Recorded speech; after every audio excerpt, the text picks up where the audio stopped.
로마서 9장 13절을 보면 내가 야곱은 사랑하고 에서는 미워하였다라는 말씀이 나옵니다. 그래서 하나님은 온 인류를 사랑하는 분이어야 될 텐데 누구는 사랑하고 누구는 미워하고 누구는 선택하고 누구는 버렸다. 야곱은 사랑해서 선택하고 에서는 미워하여 버렸다. 하나님이 이럴 수 있는가? 세상 사람들은 그렇게 생각할 수 있잖아요. 그런데 그렇게 하나님께서 누구를 선택하고 누구를 버리고 이러한 결정을 한 것을 하나님의 고유 권한, 하나님의 주권이라고 얘기합니다. 하나님의 주권, 한번 해보겠습니다. 하나님의 주권. 하나님의 주권은 하나님만이 갖고 있는 고유 권한입니다.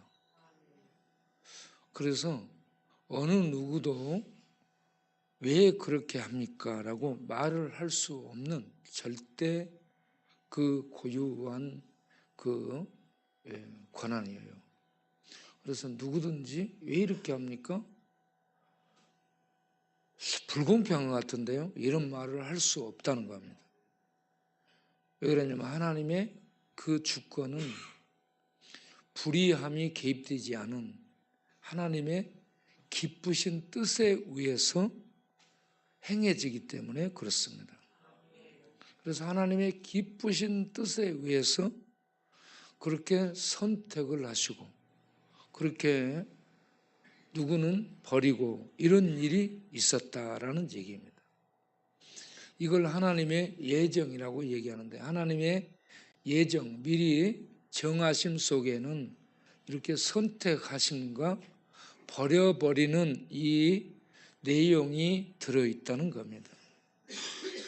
그런데 그렇게 누구를 선택하고 누구를 버리는 것이 하나님의 주권이요, 하나님의 기쁘신 뜻에 의한 결정이요, 하나님의 자유로운 부르심이라고 말씀합니다. 그래서 누가 아니 하나님 왜 이렇게 합니까? 라고 하나님을 향해 힐난하면 하나님이 거기에 대한 답변으로 주시는 말씀이 15절, 9장 15절과 18절인데 하나님은 긍휼히 여길 자를 긍휼히 여기고 완악하게 할 자를 완악하게 한다라고 말씀합니다. 긍휼히 여기는 자, 불쌍히 여기는 것을 의미하고 완악하게 하는 자, 강팍하게 하는 것을 의미합니다. 그래서 긍휼히 여기는 것은 뭐냐? 하나님께서 선택을 할 때 선과 악을 행하기 전에 사람들이 뭘 선하고 악하고 바르게 살고 이런 기준점을 놓고 하나님이 점검해 갖고 너는 옳으니까 내가 선택하고 너는 이렇게 해서 평가해서 잘못됐으니까 내가 너는 버리고 이렇게 하지 않았다는 얘기입니다. 사람들이 선이나 악을 행하기 이전에 사람들이 태어나기도 전에 하나님의 기쁘신 뜻에 의해서 결정하셨다는 얘기입니다. 그런데 그러한 결정을 행하는 내용이 뭐냐? 불쌍히 여기는 마음으로 하셨다. 불쌍히 여기는 마음으로 하신 그것이 은혜로 하나님이 택자들을 부르신 것이라고 말씀합니다. 그러니까 우리들이 전부 다 죄로 말미암아 저주와 멸망 가운데 있는데 불쌍히 여기심으로 우리를 부르셨다라는 얘기입니다. 그래서 그 불쌍히 여기심으로 부르신 그것이 하나님의 주권적 그 기쁘신 뜻에 의한 결정이기 때문에 거기에 대해서 누구도 말을 할 수 없다는 얘기입니다. 토를 달 수 없다는 거예요. 그리고 거기에 대한 설명을 또 어떻게 하냐면 토기장이 얘기를 합니다. 토기장이 진흙으로 그릇을 만드는 장인을 토기장이라 하잖아요. 이 장인이 어떤 그릇은 크게 만들고 어떤 그릇은 작게 만들고 어떤 그릇은 묘하게 만들고 어떤 그릇은 반짝하게 만들고 그렇게 해서 이 그릇은 마음에 드니까 선택하고 저 그릇은 마음에 안 드니까 던져서 깨뜨려 버리고 그건 토기장이 마음대로 한다 이 말입니다. 토기장이가 그렇게 마음대로 그릇을 빚을 권한이 없겠느냐? 그 마음대로 빚을 권한이 있지 않느냐? 그렇게 토기장이가 마음대로 하는 것처럼 하나님께서 우리들을 대할 때에 이와 같이 긍휼히 여길 그릇이 있고 완악하게 여길 그릇이 있었다라는 얘기입니다. 그러면 하나님이 긍휼히 여기는 자는 어떤 사람이고 완악하게 하는 자는 어떤 자인가? 바로 같은 사람을 보게 되면 바로 네로가 비슷한 사람이에요. 그 바로를 보게 되면 바로 스스로가 완악하게 되었다라고 얘기하는 부분이 많이 나와요. 그리고 또 한편은 하나님이 그를 완악하게 하셨다라고 얘기합니다. 그는 뭔 말인가? 그가 완악하게 되도록 하나님이 내버려 두신 것을 하나님이 완악하게 하셨다라고 표현을 하는 거예요. 그럼 우리들에게 있어서 이걸 적용하게 되면 제가 이 쪽방촌에 살던 한 자매, 율락하던 자매가 한강 성심병원에서 죽어가게 돼요. 그래서 간호사한테 연락이 왔어요. 제가 전화를 받았더니 목사님 곧 안 될 것 같습니다. 와서 기도를 해 주십시오. 그래서 내가 찾아갔어요. 가가지고 내가 기도를 해드려도 될까요? 물어보니까 아닙니다. 목사님 헛수고하지 마시고 그냥 가세요 라고 얘기합니다. 이렇게 해서 끝까지 그가 주의 은혜를 받아들이지 않고 거부하는 사람 있잖아요. 그런 사람은 완악하게 된 사람이고 하나님이 내버려 둔 사람이고 그가 스스로 완악해져서 마음이 강팍하고 돌처럼 굳어져서 하나님의 복음을 받아들이지 않고 거부하고 거절하고 튕겨내는 반응으로 나타난다는 겁니다. 그런데 우리 율락했던 자매들도 새벽 기도 드리는데 나와서 늘 울었던 이용분 자매. 하루 저녁에 수많은 남자를 상대하고 나면은 몸이 만신창이 되는데 그것보다 더 밀려오는 게 죄책감이라고 얘기합니다. 죄책감 때문에 견딜 수 없어서 나와서 말을 못해 울어. 하나님 앞에서 그냥 울어요. 울어. 그렇게 늘 울어. 그게 말이었어요. 말만 말이 아니고요. 눈물도 말이고요. 탄식도 말입니다. 신음도 말이에요. 그래서 그런 신음과 그런 탄식, 그런 눈물로 자기의 죄를 하나님 앞에 눈물로 아뢰는 이러한 마음이 하나님께서 긍휼을 베푸셔서 하나님 앞에 죄를 회개하기 위해 나와서 그렇게 조용히 주를 향해 그 영혼이 나아갔다라고 볼 수가 있습니다. 이런 이 경우에 하나님의 긍휼을 입은 거예요. 하나님의 은혜를 입은 거예요. 하나님 은혜로 부르신 거예요. 긍휼을 베푸신 겁니다. 네. 여러분 모세하고 바로를 보면 똑같은 살인자예요. 모세 살인자입니다. 완악한 자예요. 교만한 자고요. 그리고 바로 여호와가 누구간데 하면서 얼마나 교만하고 완악합니까? 완악함이 똑같아요. 그런데 하나님이 모세는 광야에서 40년을 썩게 해. 그런 다음에 떨기나무 불꽃 가운데서 모세를 부르잖아요. 모세를 불러. 이렇게 하나님은 완악하고 버림받은 인간을 버리지 않고 은혜로 부르는 자가 있다는 거예요. 그렇게 하나님이 모세처럼 버림받은 자, 잊혀진 자를 부르는 사람이 있고요. 어떤 자는 그냥 내치는, 죽음 속에 떨어지도록 내치는 그런 사람이 있다라는 얘기입니다. 여기 오신 여러분들은 어떤 자들이냐? 다 완악한 자들이에요. 완악하고 강팍하고 교만하고 거짓되고 타락하고 죄 가운데서 허랑방탕하고 방황하고 방랑하며 하나님을 향해 대적하고 거역했던 죄인들입니다. 그러면 하나님은 때려 죽여야 돼. 때려 죽여야 되는데 하나님은 자비로운 하나님이에요. 죽여야 되는데. 그래서 모세에게 하나님이 하신 말씀이 있어요.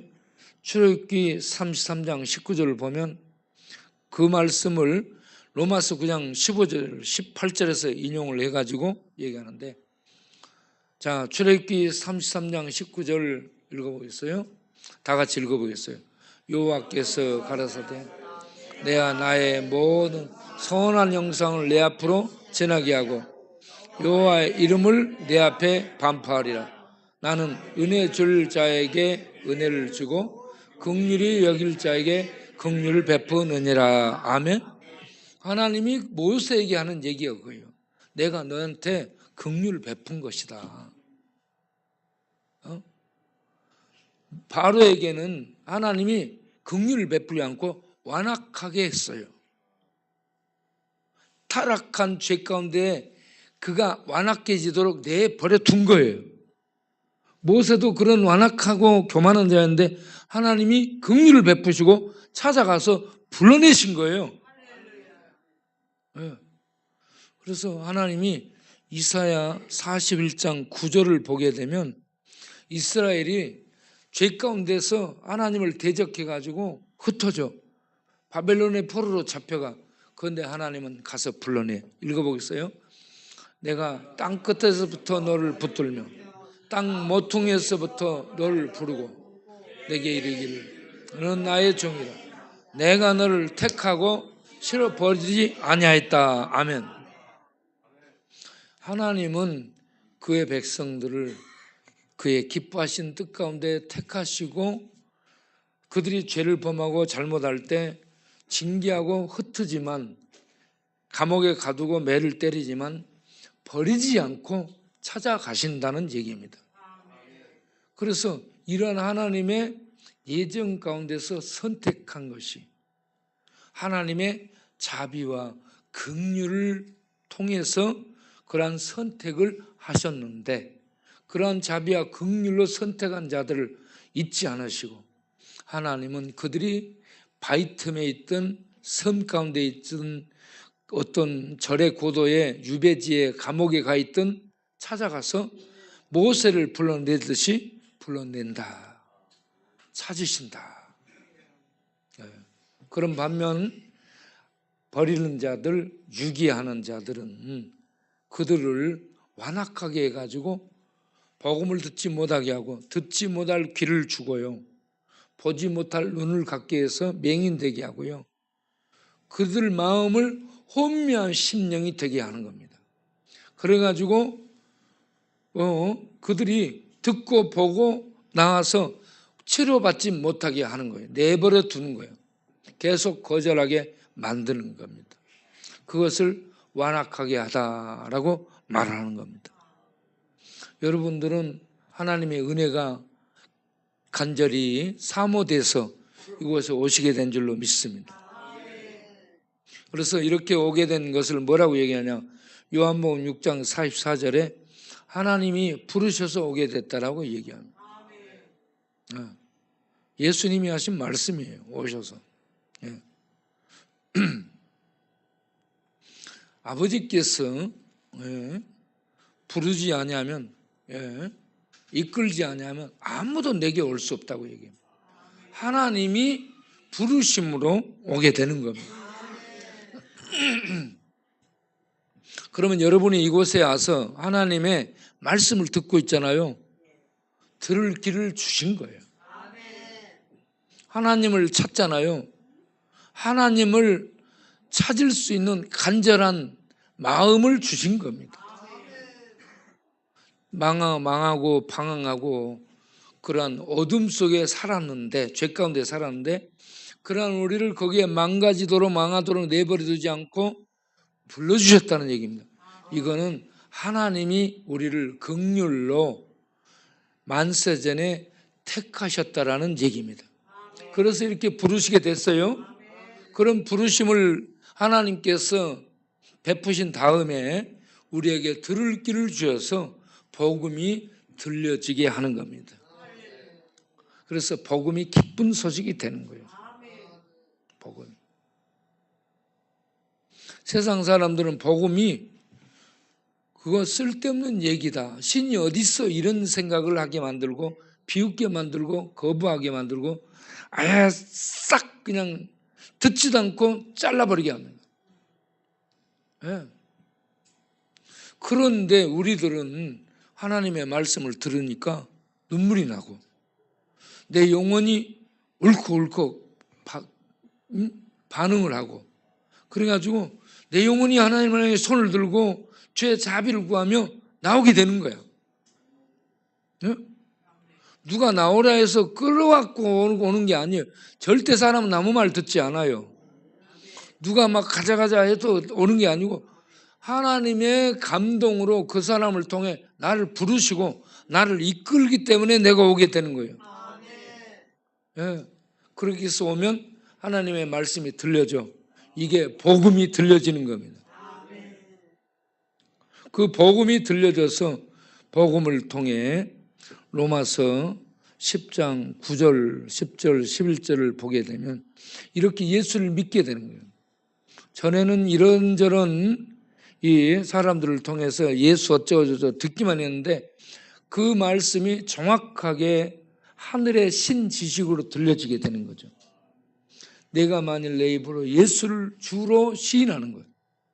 시인한다는 것은 입술로 고백한다는 얘기입니다.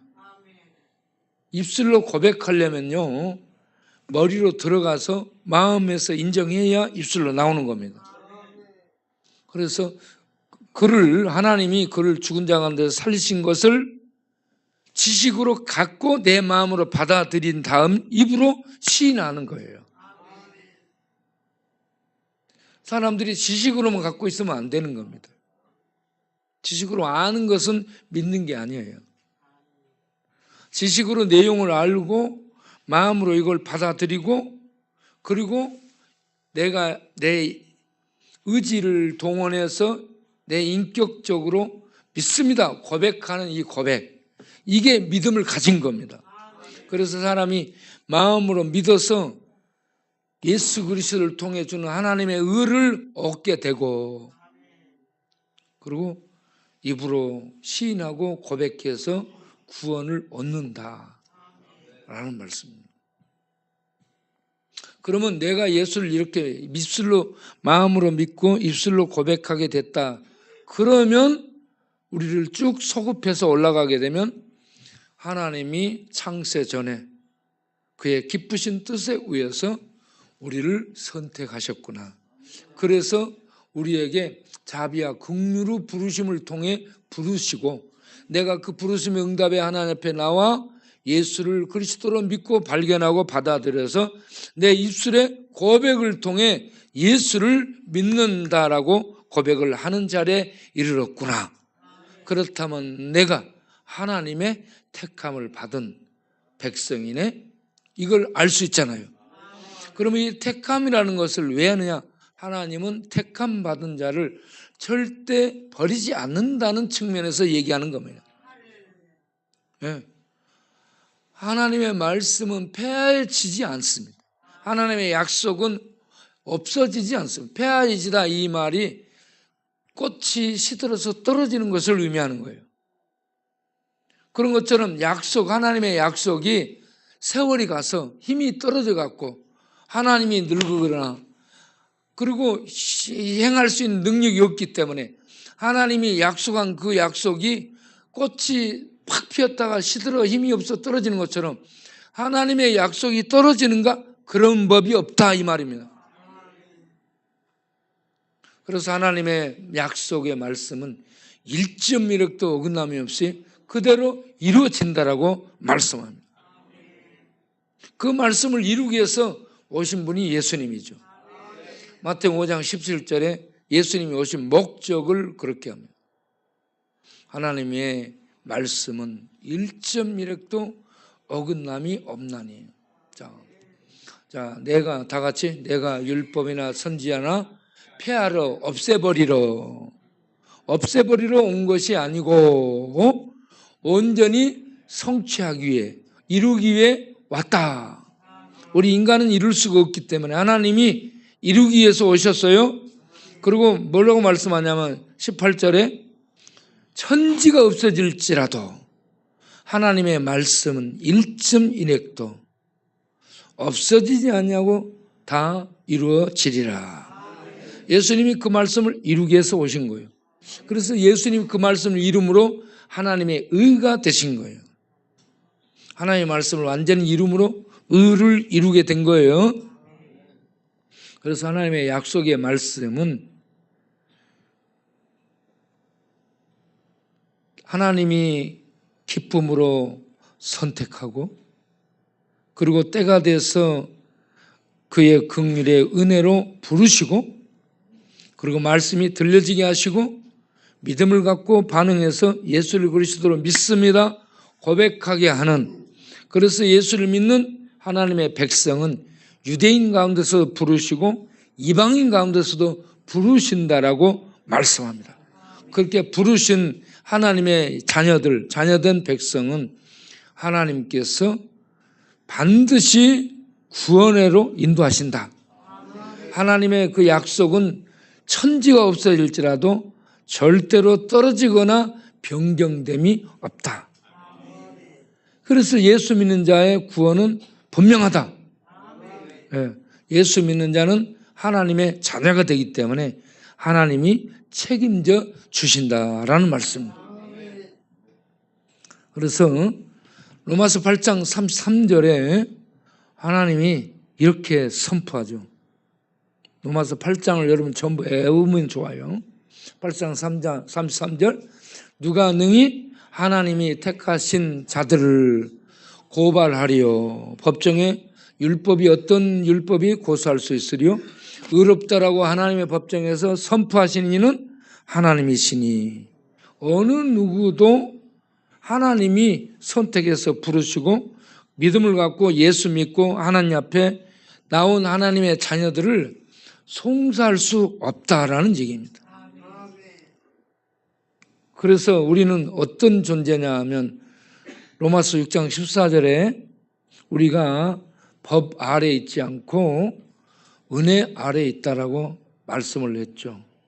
죄가 주장할 수 없는, 죄가 끊어낼 수 없는 하나님의 은혜 안에 있습니다. 여러분 따라서 하겠습니다. 세상에서 가장 강한 것은 죄가 아니고 죽음이 아니고 지옥이 아니고 마귀가 아니고 은혜다. 하나님의 은혜가 세상에서 제일 강하다. 그래서 14절을 읽어보겠어요? 죄가 너희를 주관치 못하리니 이는 너희가 법 아래에 있지 아니하고 은혜 아래 있음이니라. 아멘. 이 법, 어떤 정지하는 법을 얘기하는 겁니다. 율법이 정지할 수 없는 영역이 은혜, 그 하나님의 은혜 안에 있게 되는 자들이 예수 믿은 하나님의 자녀들, 하나님의 선택 속에서 하나님의 부르심을 입고 예수 믿어 하나님의 자녀가 된 자들을 하나님은 이렇게 은혜로 보호하시는데, 자 이제 이것만 하고 마치겠어요. 로마서 8장 38절 39절을 다 같이 읽어보겠어요. 어떤 것도 우리를 끊을 수 없다라는 확정적인 말씀을 이렇게 합니다. 로마서 8장 38절 39절 다 같이 읽어보겠습니다. 시작.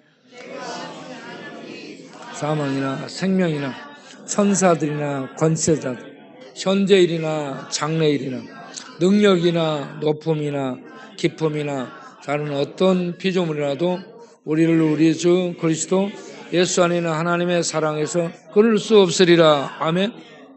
그 어떤 것도 끊을 수 없다라고 했잖아요.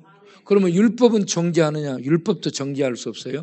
로마서 8장 1절 2절 율법도 정죄 못해. 로마서 8장 1절 다 같이 시작. 그러므로 이제 그리스도 예수 안에 있는 자에게는 결코 정죄할 수 없는 이는 그리스도 예수 안에 있는 생명의 성령의 법이 죄와 사망의 법에서 너를 해방하였음이라. 아멘. 이 진리를 아는 것이 자유에 이르게 합니다. 로마서 8장 요한복음 8장 32절에 이런 진리를 알면 자유하게 된다. 예. 요한복음 8장 31절, 8장 32절에 시작. 진리를 알지니 진리가 너희를 자유케 하리라. 아멘. 오늘 이 진리 36절을 보면 진리는 누구냐? 36절에 아들, 하나님의 아들을 말합니다. 시작. 그러므로 아들이 너희를 자유롭게 하면 너희가 정말로 자유하게 되리라. 아멘. 예수님 믿음으로 율법에서 자유, 죄와 죽음, 사망의 세력에서 자유, 지옥의 권세에서 자유, 생명의 자유를 누리는 자유인들로 살기를 바랍니다. 그러면 이런 은혜를 주신 하나님께 영광을 돌리고 하나님께 감사하고 하나님께 이 순종을 기쁨으로 하면서 하나님의 말씀을 따라 살아가는 우리가 되기를 바랍니다. 그 말씀을 따라 살아가는 삶이 생명의 삶이에요. 말씀이 생명이기 때문에 그러한 하루하루가 되기를 바랍니다. 기도하겠습니다. 하나님 아버지 감사합니다. 우리가 법 아래 있지 않고 은혜 아래 있고 율법의 정죄 아래 있지 않고 사망이나 생명이나 어떤 세력도 끊어낼 수 없는 하나님의 사랑 안에 있는 가장 복된 자들이 된 줄로 믿습니다. 그래서 이스라엘아 너희처럼 행복자가 없다. 너희처럼 복받은 자가 없다. 라고 말씀했어요. 우리 예수 믿는 자들이 이런 놀라운 축복을 받았음을 확인하고 확신하고 감사하고 흔들림 없이 그 안에서 주 안에서 은혜 안에서 사랑 안에서 진리 안에서 자유를 누리는 자들이 되게 하여 주옵소서. 이런 은혜를 하나님이 창세전에 하나님의 기쁘신 뜻으로 예정하시고 오늘날 우리에게 그 은혜가 임하게 하셨으니 이 놀라운 은혜를 인하여 하나님을 찬양하고 감사하며 남은 생에 하나님 영광을 위해서 하나님을 찬양하며 살아가는 하나님 백성들이 다 될 수 있게 하여 주옵소서. 이 밤도 처소로 돌아가는 우리 모든 형제 자매들에게 주의 은혜와 평강으로 충만케 하옵소서. 예수님 이름으로 기도합니다. 아멘. 귀한 헌금 드립니다. 받아 주옵시고 더 많이 드리고 더 많이 감사하고 더 많이 찬양하여 주를 섬기고 더 많이 베푸는 부유한 자로 살면서 하나님의 은혜가 충만함으로 죄와 악과 이 세상의 이 어둠의 세력들을 이기며 사는 자들이 되도록 축복하여 주옵소서. 이제는 우리 주 예수 그리스도의 은혜와 우리 아버지 하나님의 영원하신 사랑과 성령 하나님의 진리를 알고 해주시고 믿게 해주시고 아들이신 예수 진리를 믿고 받아들이고 그 안에서 자유를 얻고 누리며 그 은혜와 그 사랑의 강력함 속에서 이 땅을 살아가는 하늘 사람이 되게 하심을 감격하며 감사하고 일어서는 모든 하나님 백성들의 영원토록 함께 하시기를 간절히 축원하옵나이다. 아멘.